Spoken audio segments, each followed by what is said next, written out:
Yeah, I'd love to sort of share the background. And really, Knowles has been around, as you said, for quite a while. Really was a family company for a long time. And Hugh Knowles, our founder, which is where the name comes from, was really there to help, revolutionize the hearing aid. So the hearing aid, as people know it today, that, battery operated, sits behind the ear, sort of hidden. That's because of the work he and the team did on shrinking the microphones, shrinking the speakers, making them low power, making them high quality audio. And so we really continue that legacy today in our audio business. And, roughly speaking, we'll say somebody comes into contact with probably 50 of our products on a given day. The most well-known for us with the consumer markets is microphones. And that's the MEMS microphone technology that is in your smartphone, your smart speakers, the new class of TVs and appliances that you can talk to, but really anything you interface with in that dimension, plus all the ear-worn stuff. Anybody who's got a headphone, earphones, all these new classes of earphones have more and more content to give people sort of more comfort with the audio systems and surroundings, and really delivering on high quality audio. So that's kind of the hallmark of our audio business.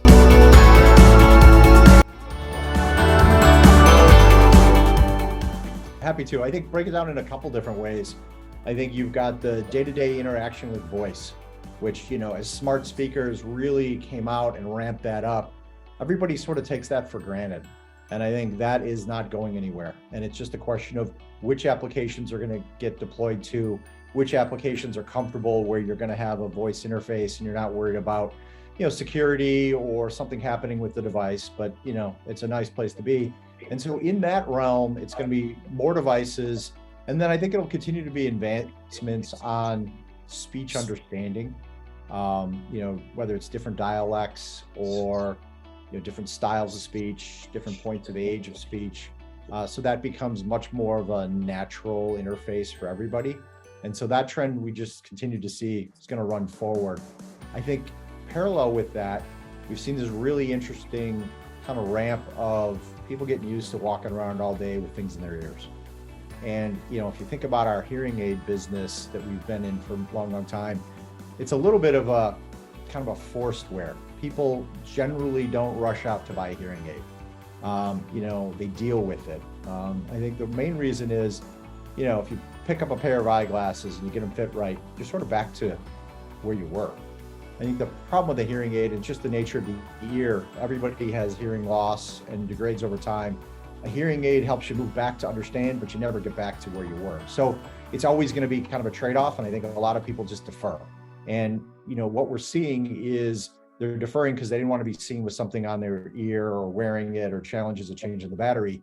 And over the last few years on the consumer side with new true wireless earphones, a lot of these issues are really getting addressed, and it's becoming more comfortable for people to be sort of walking around with things in their ear, whether it's listening to music or using it for hearing personalization or hearing amplification. So we're really excited about kind of that shift, that I think the age point where people will be more willing to go adopt a device to help them will increase the market. We've seen great innovation with now rechargeable batteries. You don't have to fumble with the small battery anymore. All the best-in-class devices are rechargeable. You get the all-day usage that you're expecting from it. And then I think, we're seeing the music trends and streaming and calls, that's moving into hearing aids. And so in a sense, you're going to have an ear-worn device. Maybe it's for hearing application, maybe it's for music, maybe it's for phone calls. And we see that convergence coming. So that is kind of a future trend that we're really, really excited about. So you've got kind of the voice engagement, voice wake, walking around your house. And then you've got the class of, hey, let's put something in my ears. And for us, it always fits in the high quality audio, super small size, super low power. And that's what we're really, really excited about at Knowles.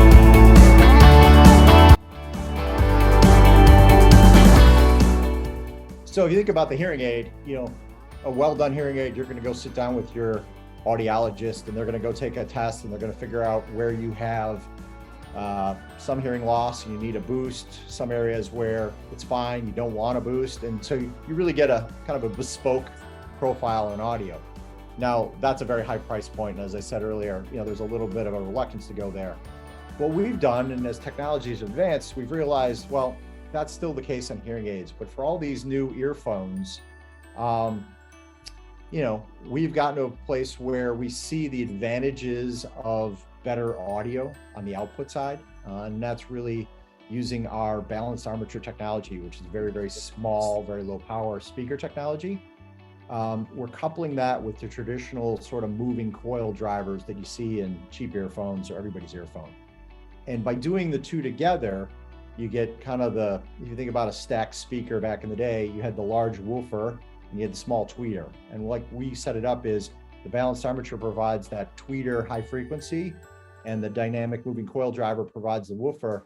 And by giving us sort of more output across the whole frequency range, we think there's a benefit to the users on a listening experience. And so what our team did is they went for like 200 recordings, took basically the Billboard Top 100 for the last 20 years and figured out on all those songs, what frequencies are there. And, we're using our, I would say, relatively precise measuring equipment and figuring it all out. And if you look at kind of the class of earphones that people have been using, they all kind of roll off. There's only a certain amount of frequency there. They're not doing a lot on that higher frequency above 10 kilohertz. And, as we talk to a lot of the audiophile industry, that's a curve that got established of, what do people prefer many, many years ago. And we know the author of that curve well. There were limitations on what the speakers could provide, So the moving coil just didn't have a lot of output at the high frequencies, so didn't spend a lot of time on it. The measurement instruments and equipment has improved. Back then it was harder to get good representation of those high frequencies. And so what we try to do is put all that together of technology advancements, new technology, and we sat down and said, okay, this is what's in this music profile that people might want to hear. And we ended up testing quite a few people really in Knowles and outside of Knowles, doing basically hearing tests to figure out, where do you have maybe some hearing loss and, adjust for that. And then what we do is we come up with this sort of preferred listening curve for someone with no loss. We did kind of an ABC testing for all these people and said, okay, which of these three do you prefer? And really what we saw is a lot of people prefer some amplification in the high frequency so you can really hear the treble and the other, elements of music that just have not been getting proper focus in the move from, high def down to MP3s. We see that trend continuing and we can kind of help that. So we've got a new curve, which we think represents, how these songs ideally should be heard. We've got speaker technology that can provide our customers the ability to output that at the right frequencies. And then to your last point, this sort of personalization concept, if you do an earphone and you've got all this output there and you've got it on the ideal curve, if you and I both have, something on the right or something on the left that's different, the technology is now there that you can do the test, you can do your own EQ, you can gain up where you've got the holes or the loss, and you get somewhat of a ideal listening curve personalized to yourself. So we're super excited about what this means for sort of music and people wearing devices for many, many years to come.